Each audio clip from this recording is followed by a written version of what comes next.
The new world of the Shadowlands is going to bring you a bunch of new hunter pets to tame. There's going to be some new models, some reskins, but either way there is a bunch of cool pets for you to pick up. So in this video I wanted to run through the 10 that stood out the most to me. The first hunter pet up is going to be this Enchanted Rune Snag.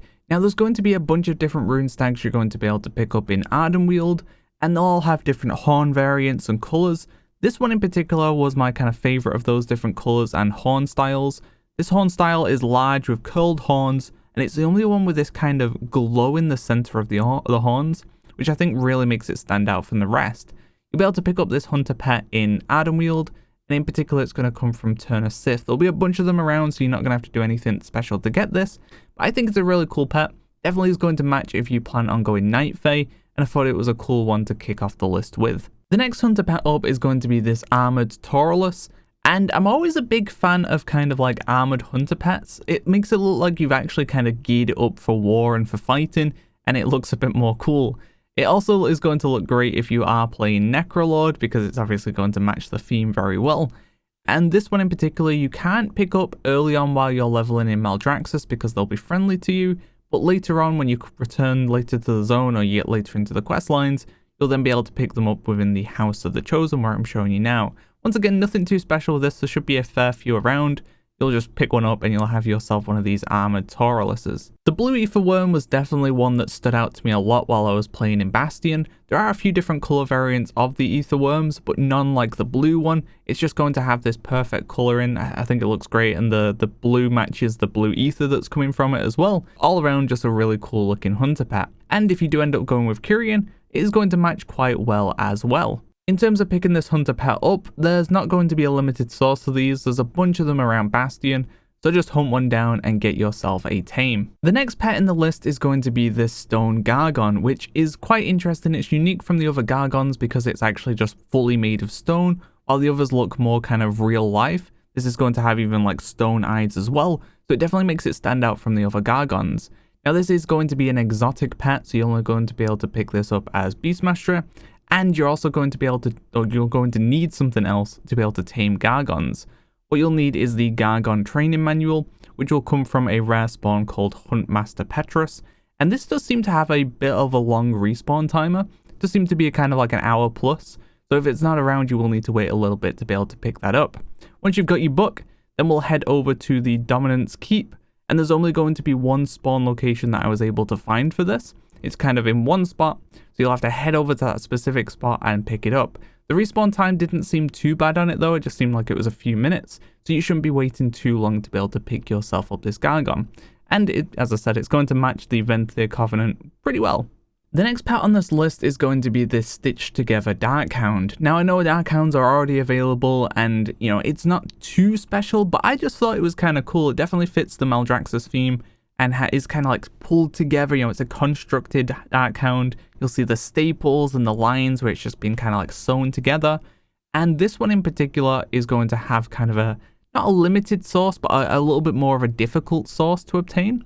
Where this is going to come from is the Necrolord only feature called the Abomination Stitchyard, and what they'll need to do is unlock that feature and then get the materials to be able to craft this. When they do that, then they'll be able to kind of summon the little Stitch Hound called Stitch, and then they'll be able to speak to it and release it. And when that happens, once it's released, then people can tame it because it'll become a neutral mob. So if you want this as another Covenant, you're going to have to work together with a Necrolord player to get yourself this particular colour variant, and this is the only place that you can get this particular colour variant of the stitched Dark Hound. So I thought that was a little bit cool and kind of adds a little bit more value to the pet because it does have that more uniqueness to it. So the next spot is going to be a little bit weird because it will take up 2 spots, but there'll be 4 different pets for you to potentially pick up that are all going to be unique as well. So I thought that was a fair trade-off, and I like all of these hunter pets, but I didn't want to give 4 different Spectral Beasts kind of a spot in the list because I thought that would be a bit too much, so I compromised at 2. So what this is going to be is a rare spawn within Bastion. You'll speak to an NPC and you'll be able to summon one of these 4 beasts. And then once the beast is spawned, you'll be able to tame it. You know, nothing too crazy going on there. And it's not one of those rare spawns that's going to take ages to respawn. It'll take a few minutes at most. And once it respawns, it'll cycle to the next beast in kind of the rotation. And there's 1 of 4 available. So the first of those 4 beasts will be the Spectral White Vulpin. Definitely a lot of Vulpins you're able to pick up, but this will be the only one that looks like this with the spectral color as well. The next one you'll be able to pick up will be this Spectral Gold Larian. Now once again, there will be a bunch of gold Larians available within Bastion, but this is the only spectral one you'll be able to grab. And this is classed as a Feather Main, so any Hunter spec can get it. But to tame Feather Mains, you will need the Tome of Hybrid Beast Taming, which you'll pick up from your class order hall as hunters in Legion. So you're going to have to go through your Legion class order hall, and I think the last of the story quest line that you can do will reward you with the Tome of Hybrid Beast Slaying, or taming, even not slaying, and you'll be able to tame yourself the Larians. The third pet available will be the Spectral White Dreamrunner. It's going to have kind of like a glowing blue horn and blue tints on its hair as well. So pretty cool looking. It's a courser, so you're not going to need anything special to be able to tame this, and any hunter spec can pick it up. Yeah, a nice little spectral beast for you to grab as well. And then the fourth and final one will be a Spectral Stone Turtle. I've quite liked the Stone Turtle since we were able to get the one that looks like Tortoise, and I'm glad that they've added more, and a Spectral one is also cool as well, so this will be the final of these Spectral pets that you can grab. Down to the final three now, and the next one up is going to be this Blue Moreroach. It's classed as a beetle, so anyone can grab it, and there are going to be different color variants of the Moreroach, but this is the only one currently tameable. And I just love the kind of blue glow that it's got going on its legs and kind of tusk things.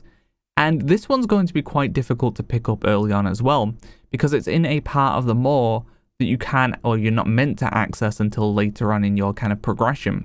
Now you can go there sooner, but what will happen is you'll randomly be feared, and the fear will do like 80% of your health. So you need to make sure whenever you're kind of due to be feared, you're fully healed up and you're not near any mobs that you could be feared into that are going to end your life. And then what you'll need to do is slowly make your way over to where the Moreroaches are, pick one up, and hope that you don't die in the process. So the Shadow Croaker is the next one up, and this one was actually found fairly recently. It's been hidden away, and it's thanks to Arrowim and Vethriel. They'll be both linked in the description down below, so be sure to give them some love. Obviously, thank you to WoW Petopia for putting together, curating the information. But they basically figured out how this works and some of its potential spawn locations. So if you're interested in more difficult pets to obtain, this is going to be one for you. And it looks like a cool, nightmare-infused toad that definitely stands out from the rest of the toads as well. So how this is going to work is it's going to be stealthed in one of many potential spots around Ardenweald, generally around the edge of the zone. And what you'll need to do is slowly creep up to it and not get too close to it, and you want track hidden on or something along those lines so that you can see it easier. And then once you get close enough, you'll have to throw down a freezing trap and then complete the tame. If you run towards it too much, then you'll scare it and it'll basically run off. Or if you try and attempt the tame without freeze trapping it, it will also run off. And it does seem to have a decent-ish respawn once it's run off. It seems to be about 30 minutes-ish, maybe 30 minutes to an hour. So you are going to be waiting a little bit if you do end up messing up. And obviously other people can be scaring it off as well while they're playing in the zone without even knowing. So it is going to make this quite a difficult tame to pick up. The zone's quite large as well, so it is going to take you a while to get around the zone. So as I said, yeah, if you're interested in more difficult tames, then this is going to be one for you. The final pet on our list is going to be the Golden Phalanx, and this is a mechanical pet. So unless you're a gnome, goblin, or mecha gnome, you will need the Mecha Bond Imprint Matrix. This is going to be a perfect match for any Kyrian players, but even if you're not Kyrian, it still looks absolutely great. I love how this pet looks. And this is going to be a little bit difficult to get as well, because you need to be on a specific quest to get it. If you've already done that quest, or you haven't started the quest or whatever, then you need to be on that quest because this is going to be the only source for this pet currently. So what you'll need to do is get yourself on the quest called You Go First, and this is quite far into a chain. To get the first quest in the chain, which is called How to Become Forsworn, you'll want to head kind of to the top left of the zone near the Citadel of Loyalty. There you'll find an NPC, you'll be able to run through the chain, and eventually you'll be on the quest called You Go First. You'll head inside and you'll fight these waves of phalanxes, and then the final one in the wave will be the golden one, and instead of killing it, obviously you'll tame it. But do make sure you've got that Mecha Bond Imprint Matrix, otherwise you won't be able to tame it at all. So that does bring us to the end of the list, and there are a bunch of really cool pets to pick up within the Shadowlands, so definitely get out there and find the ones that you're after. I do wish there was a few more kind of more unique or difficult to get hunter pets, but we'll probably see those as the expansion carries on, or there's some already available and people just haven't found them yet. Either way though, look out for more videos coming soon. Thanks for watching guys, see ya.